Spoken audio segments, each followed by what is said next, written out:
It seems like there's more and more AI stuff that's making its way into YouTube videos and really every corner of the internet. And unfortunately, I think it's a problem. You know, a year ago or so, when AI started to become something that everyone was talking about, it didn't necessarily seem like it was that big of a deal. You know, we saw some AI generated pictures and we realized that it was kind of cool and it was kind of obnoxious, and AI doesn't do a very good job of rendering people's hands or text.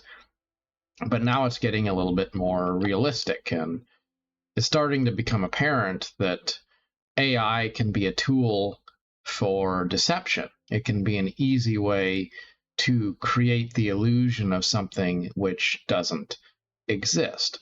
It can be a way to replace craftsmanship and human production of art with something that is not really indicative of skill or passion or love. It's to take the form of a thing and strip it from the spirit of the thing.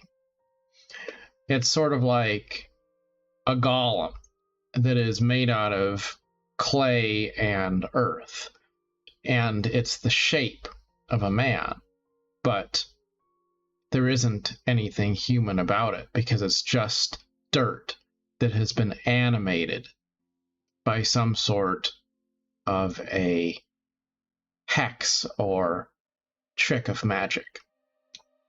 The problem is people are going down the path of trying to make their lives easier with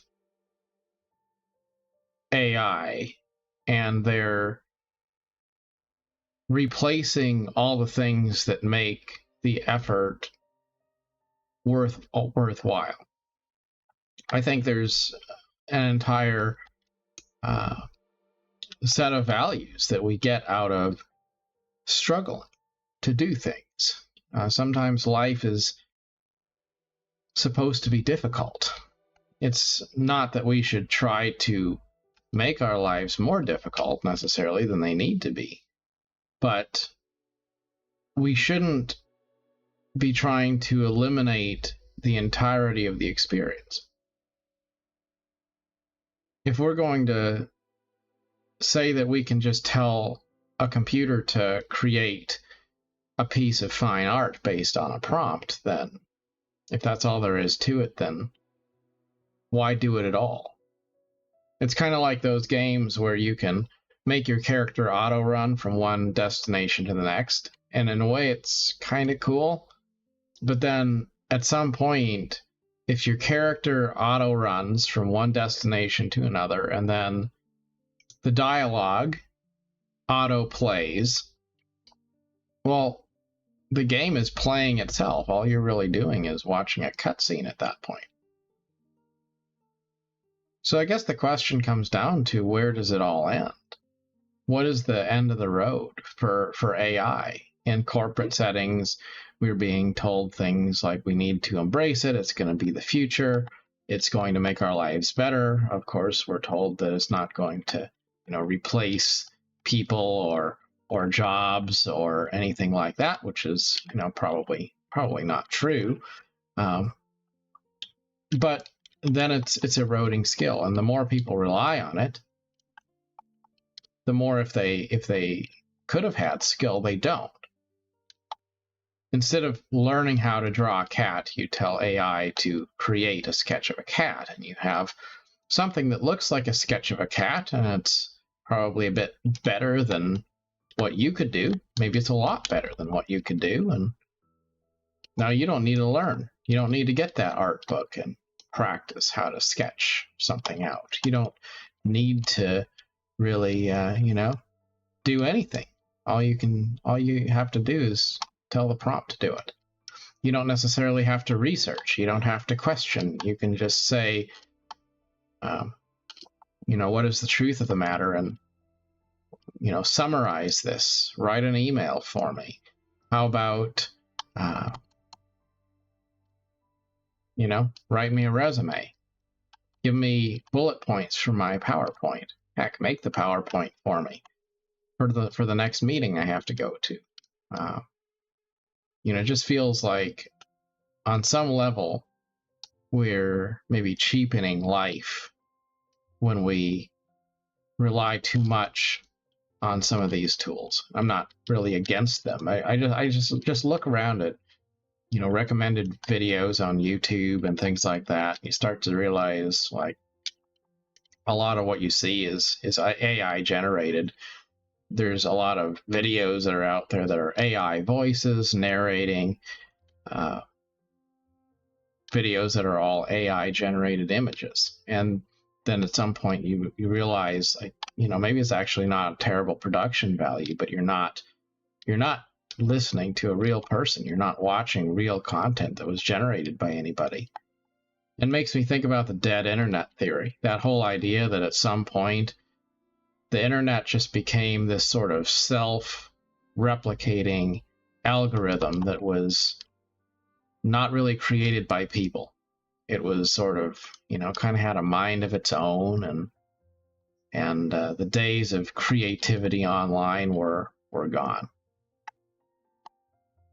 Maybe it's not like that, but sometimes it feels like that. Seems like we're going in that direction. Being like, maybe the Borg or something like that, I don't know what the solution is, though, because if you say, well, let's just reject the future, well, that's not the solution either. It's like in retail, people say, well, digital sales are the future. And that's kind of true. We all like our Amazon and stuff like that. But then people also like to go into a store and, pick up their stuff and have a physical experience. Do you want shopping malls to be a thing of the past and in-person experiences to be a thing of the past and just replace it with some sort of a sterile, soulless something that I guess satisfies our physical needs, but it doesn't satisfy our spiritual needs? I think these are questions that we're going to probably have to answer more and more, face more and more as time goes on. And they're questions that will raise ethical concerns probably, and they won't have any sure answers. And as with most of the great questions in life, they're not really binary things that have a clear yes or no kind of an answer. Like you could say that something has good about it and bad about it, and you'd be right in both accounts, right? And I think that's kind of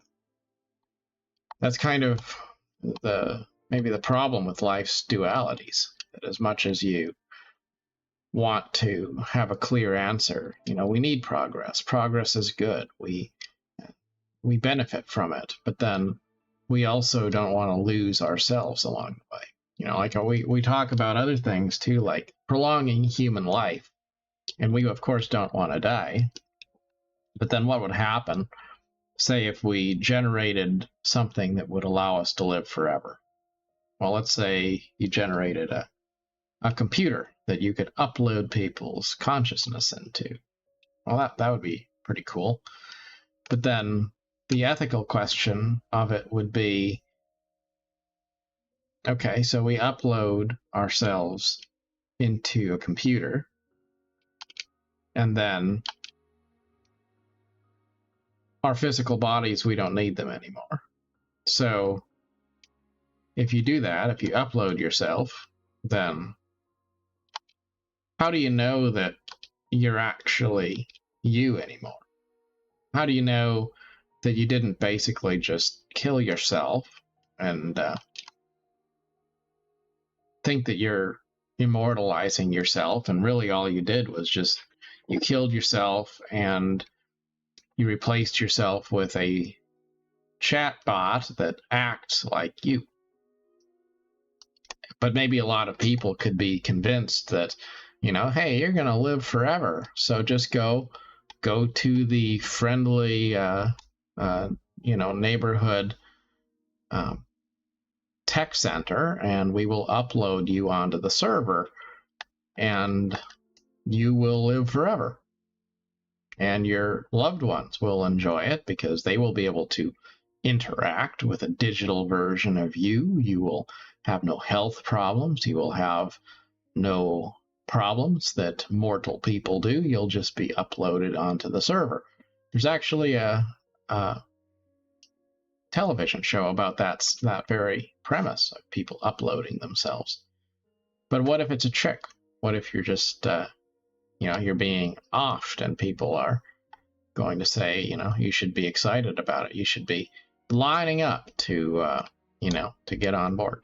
Or, hypothetically, let's just say maybe it's not that. Maybe it's that we just figure out the fountain of youth, and now people don't die anymore, right? Like they can live all the time, forever. Well, that'd be pretty cool too. But then how do you handle the question of, who gets to have kids, or do people get to have kids anymore? Or do we have a situation where you have, 1,000-year-old people or 2,000-year-old people who've been conscious and living unnaturally long lives, and it's forbidden for any new people to enter the world, and so you have this sort of a weird oligarchy of people who have a monopoly on being allowed to live, and then they gatekeep new life being created, and since there's only so many resources or so much room in the world, maybe they would say, well, you know what, we were there first, so there's not going to be any more people after us. And then they become maybe stale ideas, relics of the past, but they're continuing to endure for longer than they should into the future. It's one of those things where there's so many different questions that could happen to be raised when we go through the changes that future technology might bring. And we're starting to face some of those questions today, ethical questions. We face things like, piracy, for example. It always used to be, if you stole something, you knew you'd done wrong, but then if you copied an MP3, did you really do wrong? Because you didn't exactly take it from anybody, you just duplicated something. And doesn't feel like it's quite the same as theft, but then maybe it's theft of intellectual property, because in a way you are potentially affecting the livelihood of an artist or something like that. So, these are the kind of intricacies and nuance that we aren't necessarily always prepared for, because we think about life following a specific rule set that we've always had. And then when the world changes, we don't quite know how to cope with it.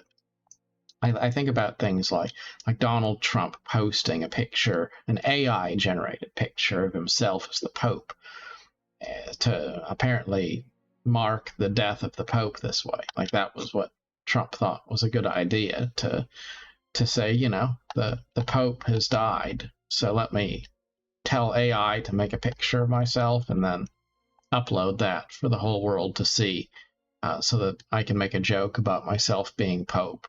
Like that just, seems pretty tone deaf and ridiculous. But that's what happens when you have people who have access to all sorts of technology. But do we have wisdom to know the best way to utilize it, to leverage it, to express ourselves in a way that's meaningful? And so even if we embrace technology, even if we believe in the future and all of the new innovations that will come, I think it's important for us to retain some of those old ideas, the simplicity of life, the wisdom that comes from reading some sort of, old traditional lore from religion or philosophy, all those things that I guess people have always looked to since the beginning of time. We should still cherish those things. Because if we don't, then all we have is some sort of a technocracy. We have new innovations, but we don't have any old wisdom to guide it with. That's why it's often true that the more we move forward, the more we have to also look back. It's why philosophy is important. It's why reading literature is important. It's why sticking to some of those simple, slow things that we always move past in favor of a faster and more efficient society. We should maybe, go back to those things. You walk in the garden and you take in the sights, you smell the roses, you contemplate your existence, and don't always look for the fast travel way to blitz through the game of life. Because if you're not careful, then maybe you get your way and life gets faster and easier, more convenient, and there's always a easy solution to every problem, and then you realize that you have a solution to everything technically, but you lost the spirit of it along the way, just like all the AI generated content that maybe is kind of good looking on the surface, but it also feels hollow when you compare it to the things that were lovingly and thoughtfully crafted by real people who are passionate about what they do. So in all things, let's be mindful and cautious about how much we jump on the bandwagon of new and exciting things that seem as if they promise something for nothing.